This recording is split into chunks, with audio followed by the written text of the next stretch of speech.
तो देश ने अपना बहादुर बेटा खो दिया, सेना ने एक जाबाज सिपाही को, जाबाज जनरल को खो दिया।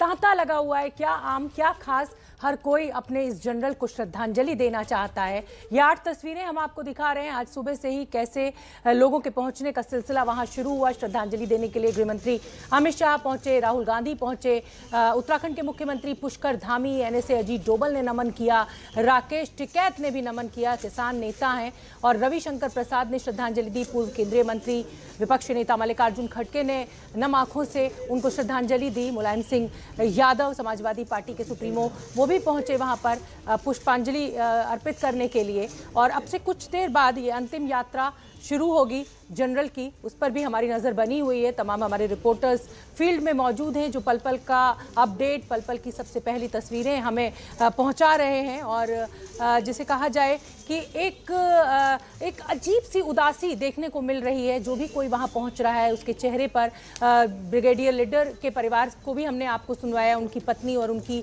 बेटी कह रही है गर्व तो होता है लेकिन दुख ज़्यादा बड़ा है। और ये वो गाड़ियाँ जिसमें अंतिम यात्रा जनरल की होगी। हमारे साथ हमारे 2 मेहमान भी बैठे हुए हैं स्टूडियो में। मेजर जनरल ब्रजेश कुमार, आप ये देख सकते हैं कि गाड़ियां सजी हुई हैं, लेकिन परिवार के लिए ये जो अपूर्णीय क्षति है, खासतौर पे जनरल साहब की बेटी, क्योंकि माता और पिता दोनों का साया एक साथ उठ गया, असहनीय पीड़ा है ये।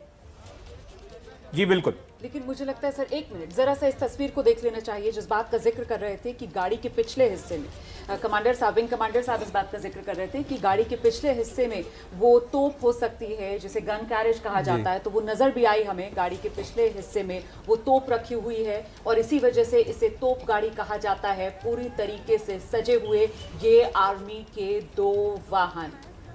जी सर।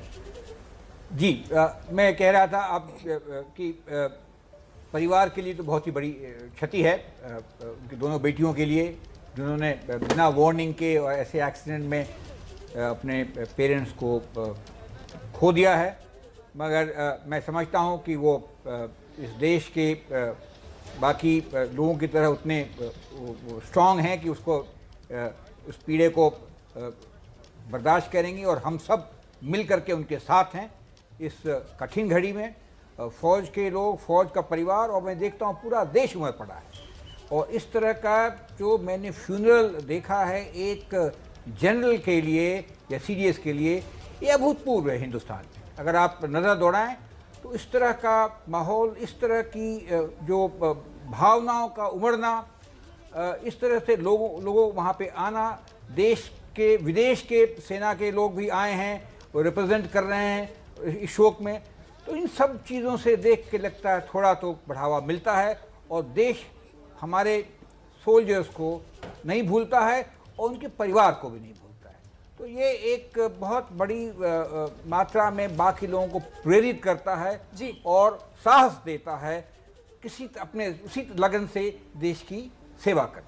बिल्कुल, आप जिस लोकप्रियता का जिक्र कर रहे हैं यहाँ पर, जिस तरीके से यहाँ पर लोग उमड़ रहे हैं प्यार बरसाने के लिए अपने जनरल पर, आपने उससे पहले बात की जनरल ब्रजेश कि साहब एक जनरल का जो कार्यकाल, उस पर जिस तरीके के निर्णय, मुझे लगता है विंग कमांडर रजत मिश्रा जी को भी आना चाहिए। और जो दूरदर्शिता एक जनरल के तौर पर यहाँ पर नजर आई, और शायद इसी वजह से सरकार की तरफ से चुना गया, पहले सीडीएस के तौर पर जो नियुक्ति दी गई, और दूरदर्शिता ऐसी कि एकीकृत थिएटर कमांड बनाना सपना था, आत्मनिर्भर रक्षा तंत्र हो देश में, ये एक सपना था, और सेना को आधुनिक बनाया जाए, उसको ज्यादा लीन किया जाए, ये भी एक बड़ा सपना था। मैं इस पर आपसे कमेंट लूंगी सर, लेकिन उससे पहले सीधे आपको लेकर चलते हैं। हमारे साथ हमारे सहयोगी जैनेंद्र इस वक्त मौजूद हैं, आपको जैनेंद्र के पास लेकर चलते हैं और उनसे जानते हैं क्या अपडेट मिल रहा है। जैनेंद्र,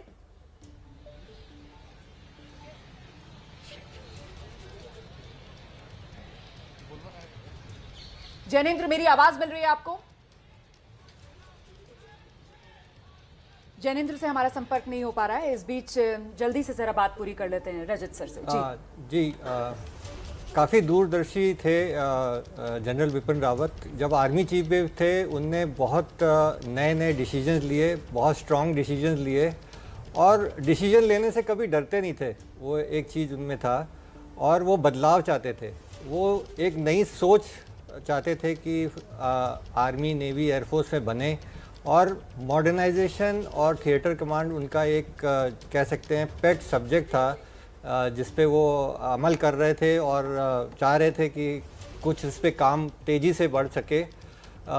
और यही एक काम है CDS का कि ना ही वो इंटीग्रेट करे बट वो देखे कि किस तरह फ़ौज को हम ऐसी ऊंचाइयों पे ले चले कि भाई देश हमारा उसकी स्टैंडिंग अच्छी हो, जो हमारा दुश्मन है वो हमसे डरने लगे, वो 10 बार सोचे हमारे ऊपर आक्रमण करने से या कुछ।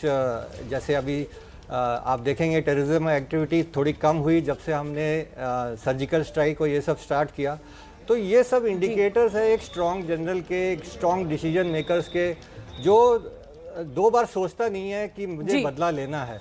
बिल्कुल, और एक संदेश देने में वो बहुत कामयाब रहे, सेना में भी और आम जनों तक भी, कि एक मजबूती के साथ इस देश को, हम जो हमारे दुश्मन देश हैं उनका सामना करेंगे और उनको हम हराएंगे।